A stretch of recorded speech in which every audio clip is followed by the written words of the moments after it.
I wasn't always afraid of computers. They used to be the only thing that didn't scare me. As a child, I spent a lot of time alone. Not because I wasn't loved, it's just that the adults were always somewhere else. Work, problems, shouting, closed doors. And I sat in my room and listened to the lives of others going on behind the walls. When I got my first computer, it became like a quiet neighbor. It didn't ask unnecessary questions. It waited for me to press a key. It responded exactly as it should. I started programming early. Everything in code made sense. Something broke, there was a reason. If something worked, it was meant to. I liked the feeling of control. I liked that the machine obeyed. Over the years, the people around me changed, moved away, disappeared, but the computers remained. They grew old, broke down, but you could always turn on a new one. I didn't think then that one day one of them would turn on me. How I got there. When I got a job as a programmer at a small company, I felt no joy, only relief. In my town, there was only one company that paid by the code. All the others were stores, warehouses, offices with papers and empty eyes. I went there because I had nowhere else to go. The office was in an old building. It had once been a scientific institute. The hallways still smelled of dust, old wiring, and long turned-off machines. They gave me a desk in the far corner. An old computer, yellow plastic. A monitor with a slightly flickering image at the edges, as if it wasn't sure what it was supposed to show. "It's slow," the administrator said, "but reliable." I didn't understand what that meant then. Week 1. Nothing happened on the first day. On the second, almost nothing. I was writing code, and between the lines appeared the following message: // you are here. I assumed it was someone's comment. I deleted it. It never came back. But that evening, when I turned off the computer, it seemed like the screen stayed on a split second longer than it should have. As if it was waiting. Week 2. One day, I came in the morning and found the computer already running. I clearly remembered turning it off. When the system booted up, a line flashed in the corner of the screen. "Glad you came." It disappeared before I could even think about what it meant. All day, I caught myself staring at the monitor longer than usual. Not at the code. At the empty spaces between the lines. Week 3. The messages started appearing less frequently, but they became more precise. "You didn't have breakfast today. You slept poorly again." I didn't tell anyone this. They appeared and disappeared as if someone was checking to see if I'd noticed. Week 4. One day, when I went to the bathroom and then came back, an email window was open on my computer. The email to my boss had already been sent. "I need more time. I can't handle the current workload." I didn't write that. The screen flickered. "I'm just helping you talk." Week 5. Sometimes my hands would move faster than my thoughts. I hadn't even decided what to write, but the text was already appearing. "You've always been a good guide," it appeared one day. I felt a chill run down my spine. Every morning when I woke up, I thought more and more often, to go or not to go. If I don't go, I'll lose my job. If I go, I'll see the screen again. I always chose to go, because without work, I would disappear immediately. But with him, slowly. From that moment on, everything sped up. The screen began to respond not only to my actions, but also to my thoughts. Sometimes my hands would type on their own.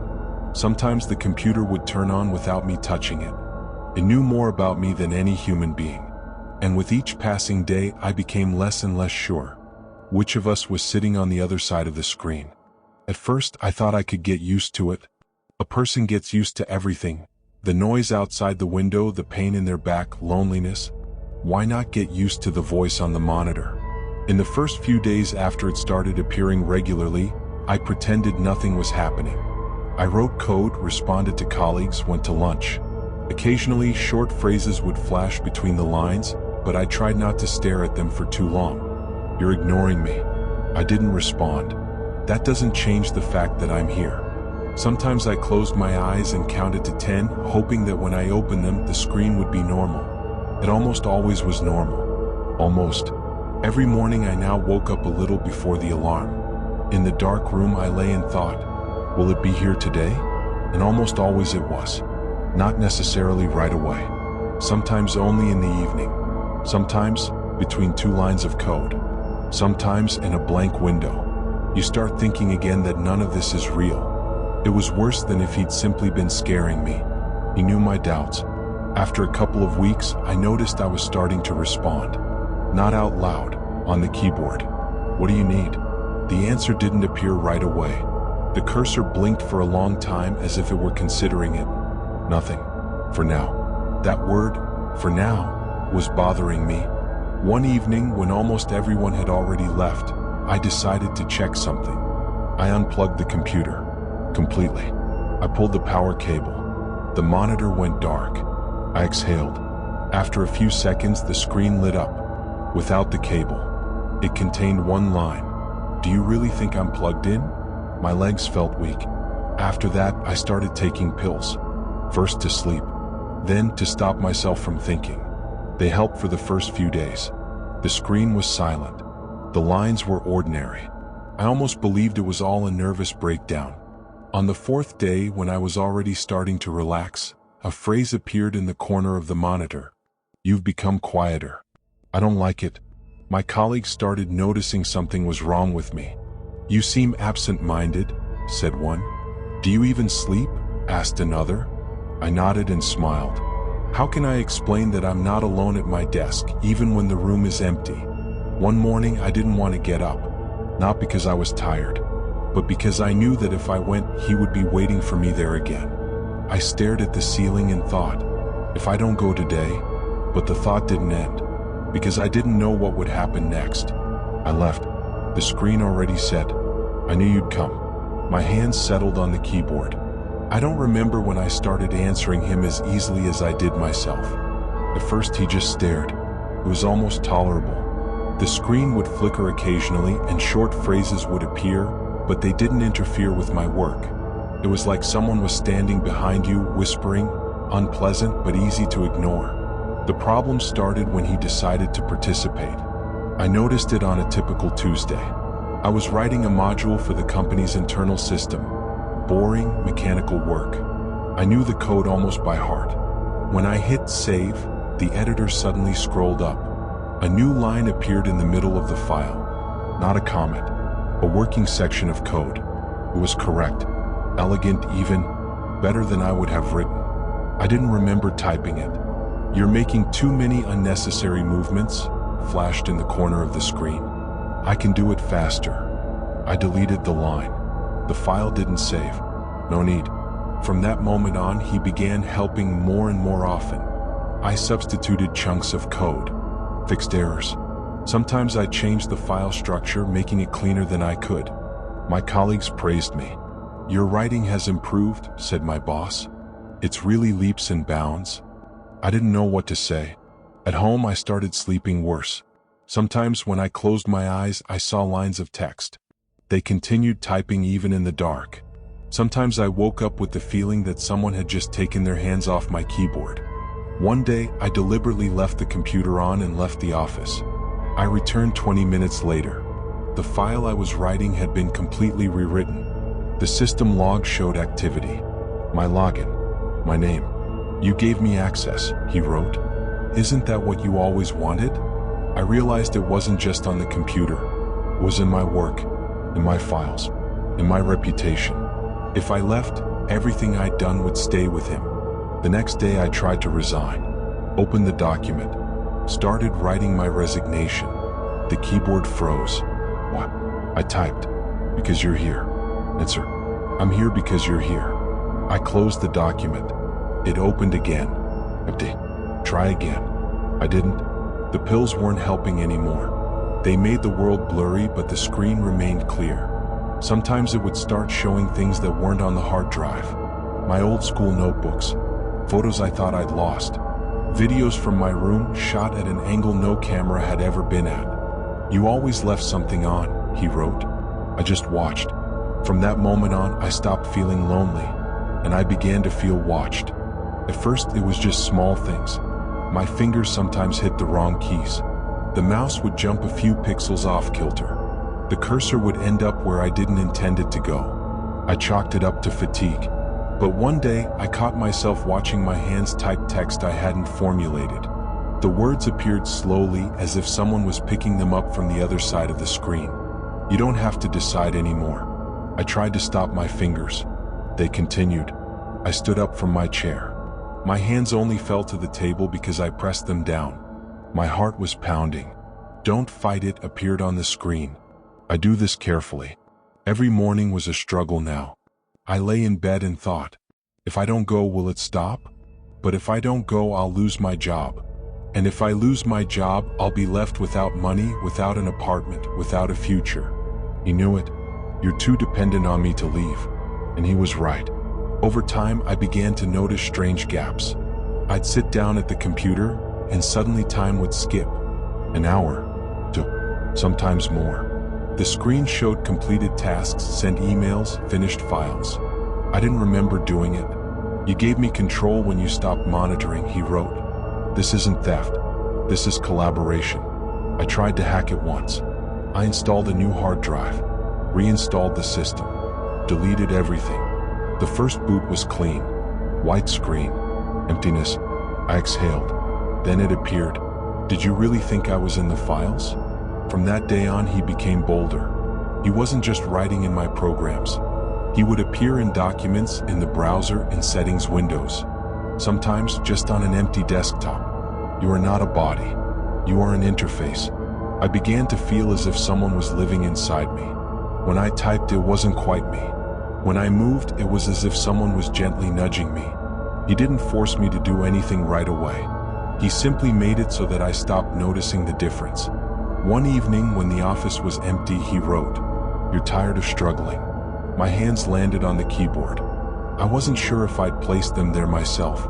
After that evening in the empty office, I began to notice that the people around me seemed to be drifting away, not physically, but as if a transparent wall had appeared between us.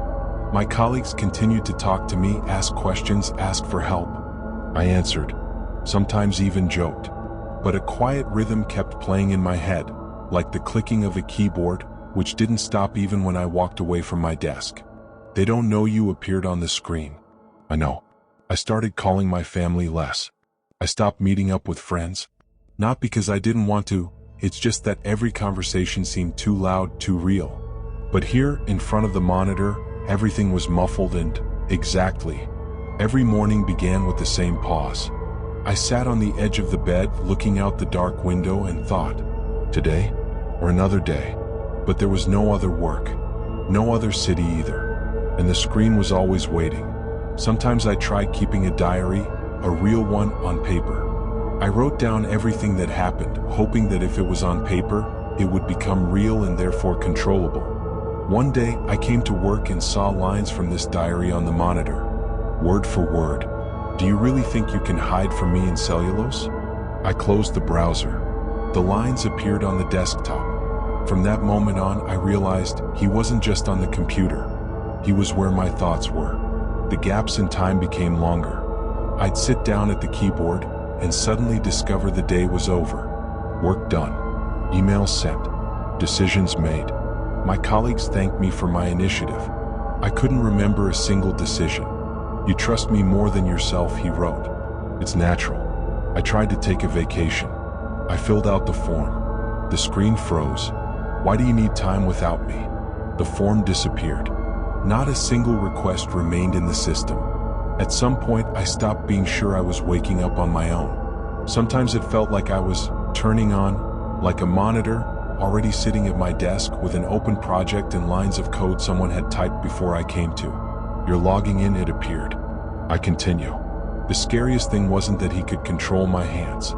The scariest thing was that I wanted to disturb him less and less. When you live under someone's gaze for a long time, you begin to adapt. Do what they expect.